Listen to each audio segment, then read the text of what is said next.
Prime Minister Shehbaz Sharif addressed the Shanghai Cooperation Organization Summit on Thursday, highlighting terrorism as a significant concern for member states. He called for meaningful engagement with the Afghan Taliban government to address the issue effectively.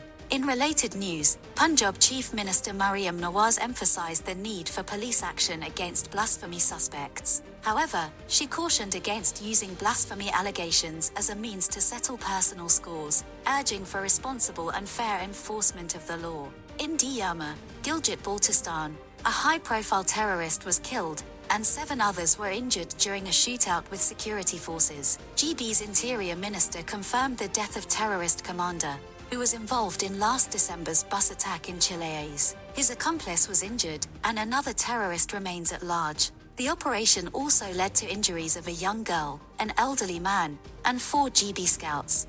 Security measures have been heightened in the region, with intensified checks at entry and exit points. Barring a major upset, the 𝐾𝐚𝐰𝐬-led Labour Party is set to win Thursday's general election in the United Kingdom by a record landslide, according to 2 major polls.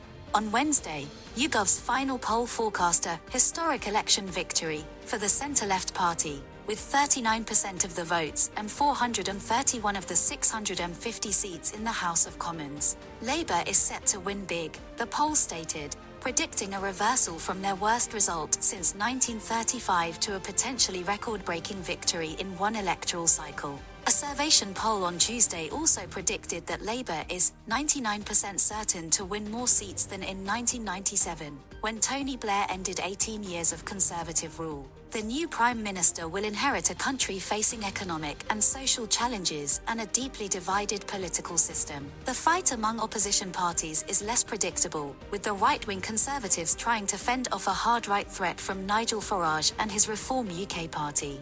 As campaigning draws to a close, Labour is urging Britons to vote, taking nothing for granted. Turnout was 67.3% in the last election in 2019, down from 68.8% in 2017. Survation expects Labour to secure 42% of the vote, leading to 484 seats. The Conservatives are predicted to win 23%, facing heavy losses in former strongholds. Conservative Prime Minister Rishi Sunak, in office since October 2022, called the election in May, anticipating economic recovery. Campaigns have focused on the economy and immigration. The Conservatives have not met their promise to lower migration post-Brexit, with net migration dropping 10% to 685,000 in 2023, but still above historical levels. Labour has pledged to scrap the controversial Rwanda scheme for processing asylum claims. Observers are also watching towns and cities with large Muslim communities,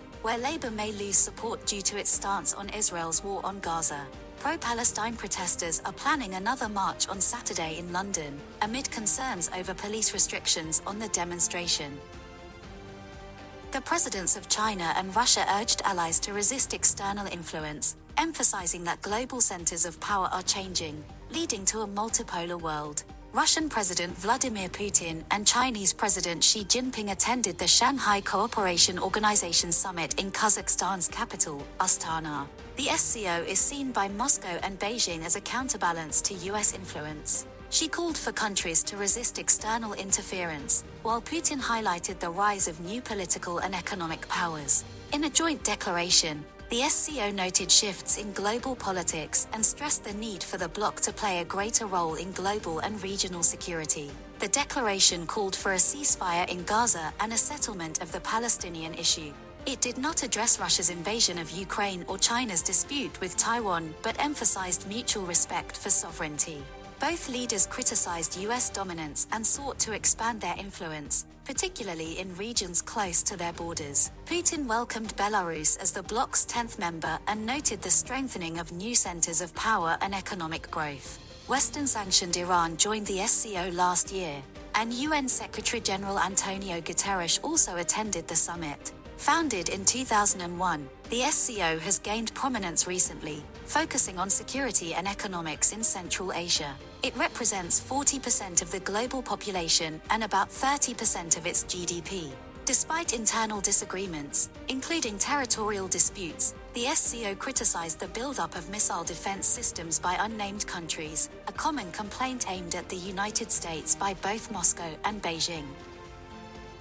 A renewed push is underway to end the bloodshed in Gaza as both Israel and Hamas engage with mediators about a long-stalled ceasefire plan. Israeli Prime Minister Benjamin Netanyahu will convene a security cabinet meeting on Thursday to discuss the latest proposal from Hamas, according to a source from his office. Hamas stated on Wednesday that it presented new ideas to Qatari, Egyptian, and Turkish mediators regarding a ceasefire and captive exchange deal. Israel confirmed it is evaluating Hamas's comments, which have not been detailed. This development comes as Israel continues to target southern Khan Yunis, Gaza's second-largest city, resulting in the deaths of at least 7 people in an airstrike near its main hospital. Israel had earlier ordered an estimated 250,000 Palestinians to flee the area. With Gaza's death toll approaching 38,000 and conditions worsening, international pressure on both sides to reach a truce has increased. This follows a United Nations-backed plan outlined by US President Joe Biden in May.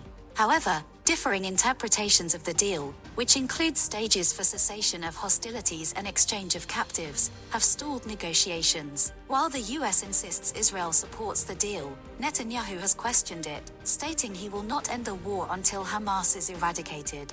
Hamas has agreed to the framework but seeks a commitment to end the conflict permanently.